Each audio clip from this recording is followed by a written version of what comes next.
The president of the United States bragging about his popularity in a foreign country.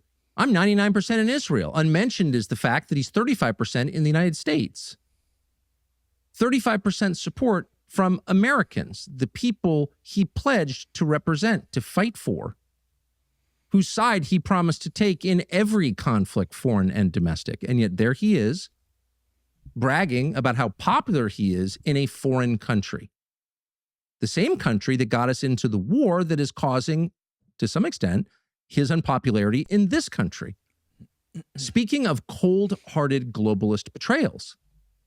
Now you can say, well, that's just Trump searching for affirmation wherever he can.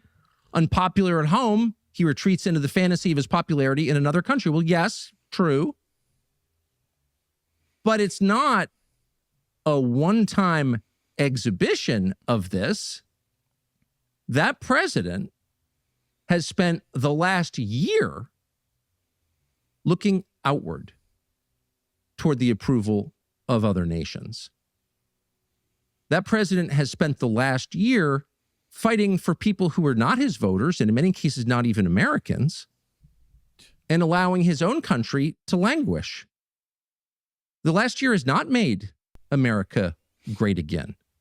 The last year has diminished American power at a rate some of us thought was unimaginable. We couldn't have foreseen, less than a year and a half ago, sitting in St. John's, the damage that this administration, led by that president, for whom we campaigned and liked personally, could do to this country. How did this happen? Well, historians are going to have to figure that out. What was the change? Was Donald Trump a sleeper cell the entire time, working on behalf of Benjamin Netanyahu while pretending to be an America First patriot? Maybe. Hard to imagine that. This is someone who tends to externalize everything, who tends to say what he's thinking, probably doesn't have the self-control to be a long-term sleeper agent. And so if that's true, if Trump really did change completely, not just by 6 degrees, but by 180 degrees, what caused the change? What was the moment where Donald Trump decided, I really don't care what the people who voted for me think. In fact, I don't think I like them very much. And what I really care about is what a foreign prime minister and some widowed casino magnate think of me. Who knows what caused that change? But the change is demonstrable. When did you first notice? I'll tell you when I first noticed it was last summer. And the spark wasn't the war with Iran. It was the Epstein files. Yeah. Why the Epstein files? Well, out of nowhere, the president, who had effectively told his voters that he would declassify the Epstein files, along with the files pertaining to all kinds of controversial and much discussed events around which conspiracy theories have grown, notably the JFK assassination, but not just that, all of them. There's too much secrecy in the federal government. That's what the president, the now president, said again and again. Why is there secrecy? Because secrecy hides corruption. You can't be corrupt in the open, of course. You need to be shielded by secrecy. And by the way, this is a president who was indicted and threatened with the rest of his life in prison for violating secrecy laws. Secrecy laws which were not written to protect American national security. Of course not. And they haven't. They didn't prevent Jonathan Pollard from stealing our key military secrets and giving them to the Israeli government, which promptly gave them to the Soviets. That didn't help at all. No, those laws were written to prevent you, the people who pay for the federal government, from learning what the federal government is actually doing. Secrecy abets corruption. It's obvious. None of this can thrive in sunlight. It dies, famously. And so the pledge, the promise, the core promise behind America First and Drain the Swamp and every other slogan, all of which I loved, I'll just say it, and love to this day, the pledge behind all of those was to let people know what their own government is doing, both because they have a right to know and because once they do know, the corruption will stop. It's about corruption. It's about a justice system that does not treat every person as a citizen, much less a child of God, but treats them as members of castes. And members of some castes have to obey the law and members of other castes don't.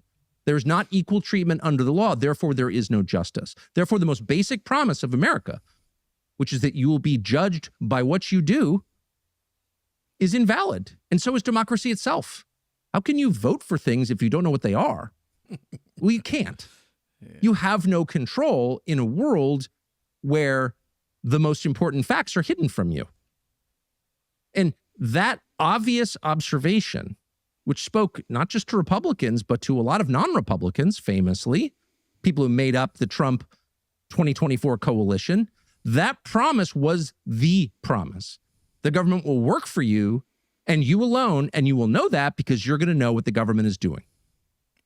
Because, of course, foreign lobbying of your government or lobbying by big pharma or lobbying by anybody of your government is by definition corruption, because it gives more weight to the preferences of a small group of people than to the majority.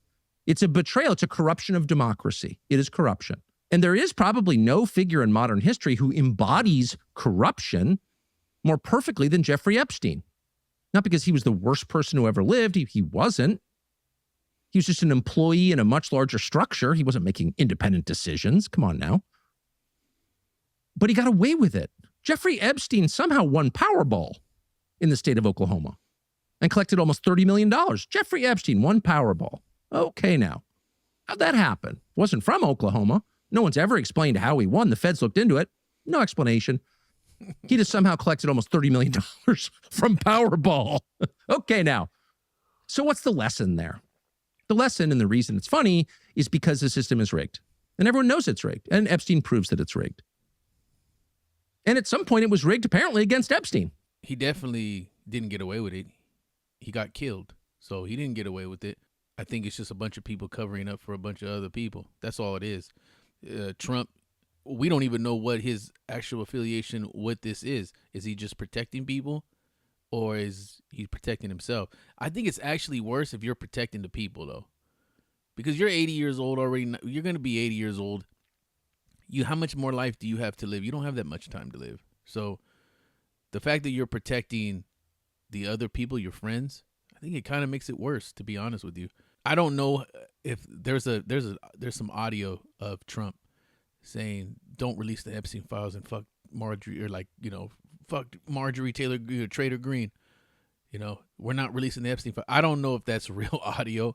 It sounds real, but if it is, that's a really fucking bad look. You know what I mean? So we don't really know what Trump is thinking. And, because this is the craziest part about what Trump did, is that he thought that this was going to go away. He thought he can bring up the Epstein files as one of his, I'm going to release the Epstein files, and people just forget about it. Like it was just going to go away. Like, no, people locked into the Epstein files. People want to know who are these people, billionaire class, that are trafficking kids. We want to know this.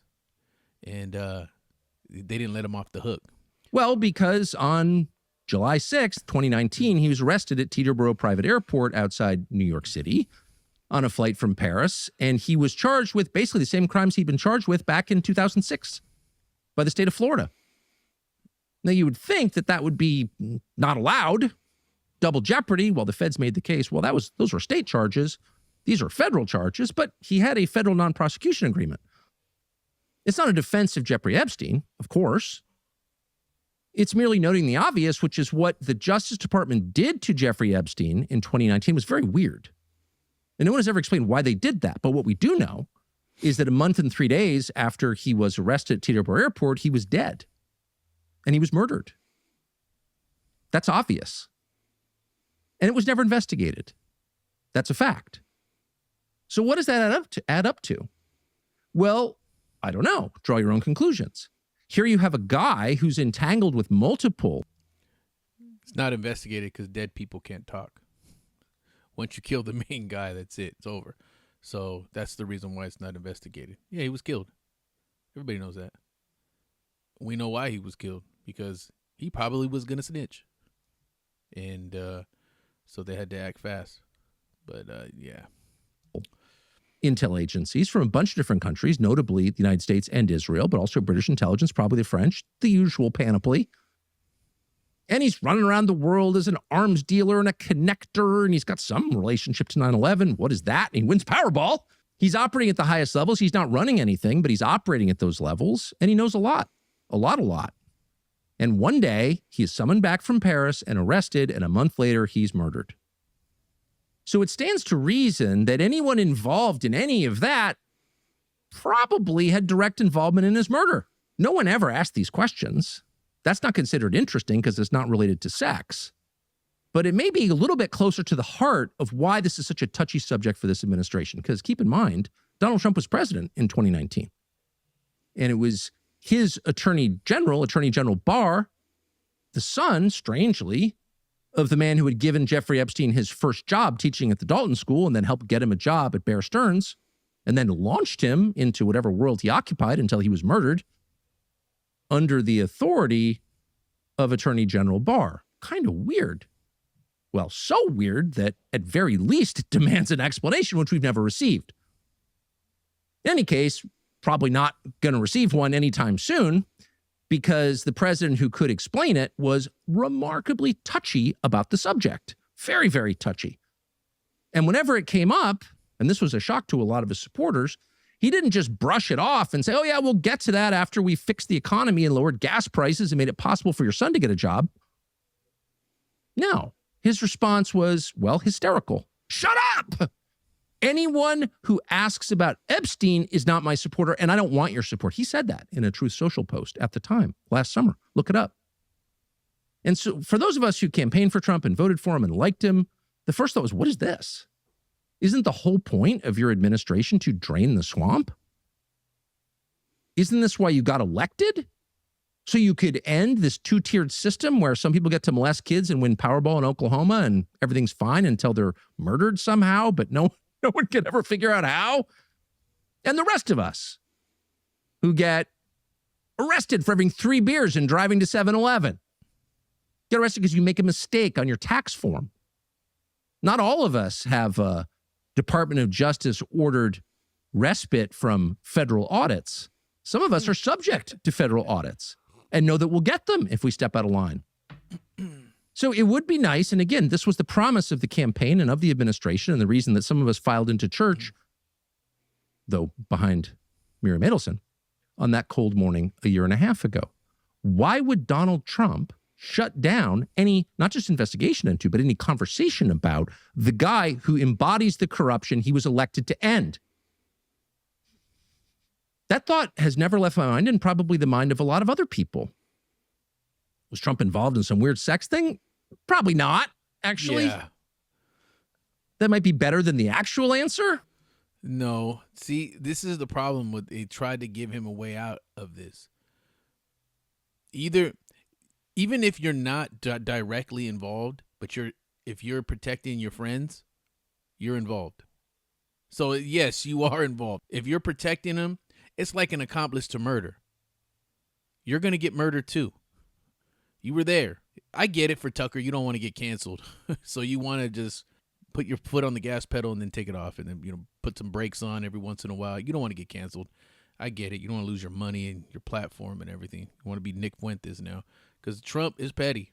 He'll come after you and take you down. And trust me, he's already locked into Tucker Carlson. And the actual answer may be that Donald Trump is covering up for exactly the people he was elected to expose. This is crazy. He's blasting Trump. He's letting him have it.